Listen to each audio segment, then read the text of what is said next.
Your lats play an important role in stabilizing your shoulder.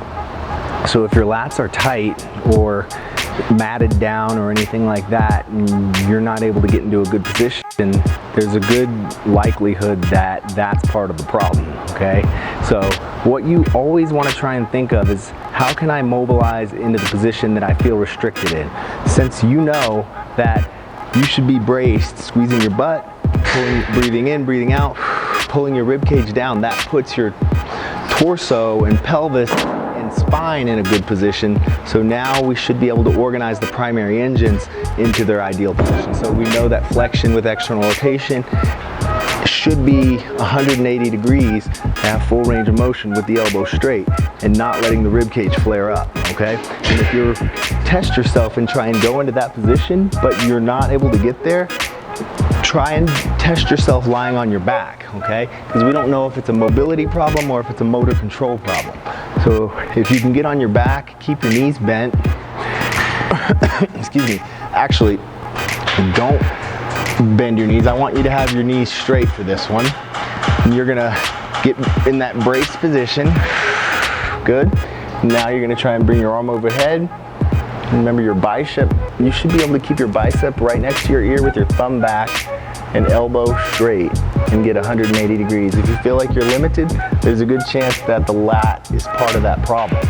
What you can do is you can get yourself a lacrosse ball, a supernova, or a foam roller and work on different pieces of tissue around that lat. So we don't know if it's a sliding surface problem, we don't know if it's a neuromuscular problem, we don't know if it's more of a trigger point, okay? So we're gonna try and work on all three of those, all right?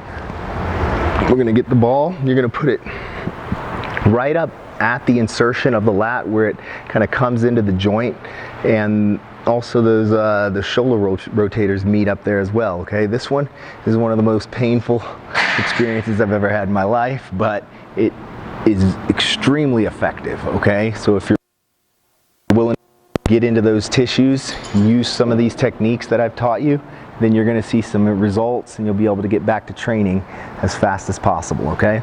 So I've got the ball into the right position. Now I'm going to make sure I'm in that neutral spinal position. Good. And so I'm gonna put some weight into it by bridging up. Now I've got a lot of weight into that ball. I can feel where it's pressing into my tendons, and I'm gonna go ahead and do active movement into flexion and external rotation. So I'm gonna come down and then go back up, actively pushing into flexion, external rotation, okay? So give that about 45 seconds to a minute before you try a different technique, okay?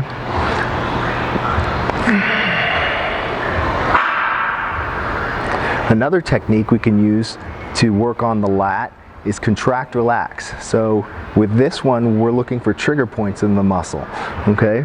So we want to work on more of a beefy part of the muscle. So I'm going to come down a little bit, hunt around for something that feels ropey or stiff or painful. And the odds are that you're going to find something.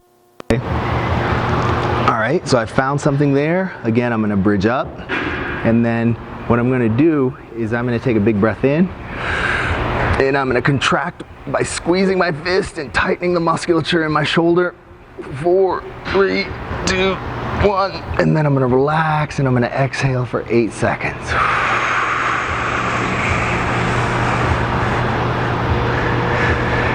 And it's that exhalation, that slow controlled exhalation, that's going to help trigger your parasympathetic nervous system to tell that muscle to relax, okay? So don't rush through that part, it's very important, okay? So you can do that with the lacrosse ball. That's going to help you get deeper into the muscle. If you want to get more of the intermediate layers, you want to use something more like a supernova, okay? Same thing. You can even use a technique of rotating your arm in a short lever position like this, okay?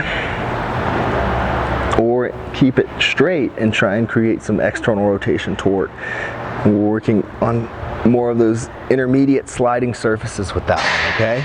And again, We can use the foam roller to get down a little bit lower. I like to use that in this area, working my way down to the pelvis, because remember, the lat isn't just this meaty part right here. It actually inserts into the spine all the way down to the pelvis and across the rim of the pelvis, okay? So we want to make sure that we're paying attention to all of those tissues, okay? Again, neutral position, and then coming overhead and back down, working on those sliding surfaces. You can also do some pressure wave technique here. So I'm going to get in the best position possible. I'm going to put some weight on there, and then I'm just going to rock across, back and forth across that lat. All right, so the lat's a big muscle, so you want to give yourself at least 5 or 6 minutes to work your way all the way through that muscle. And if you don't make it through the entire muscle, then you just pick up the next time where you left off at this session, okay?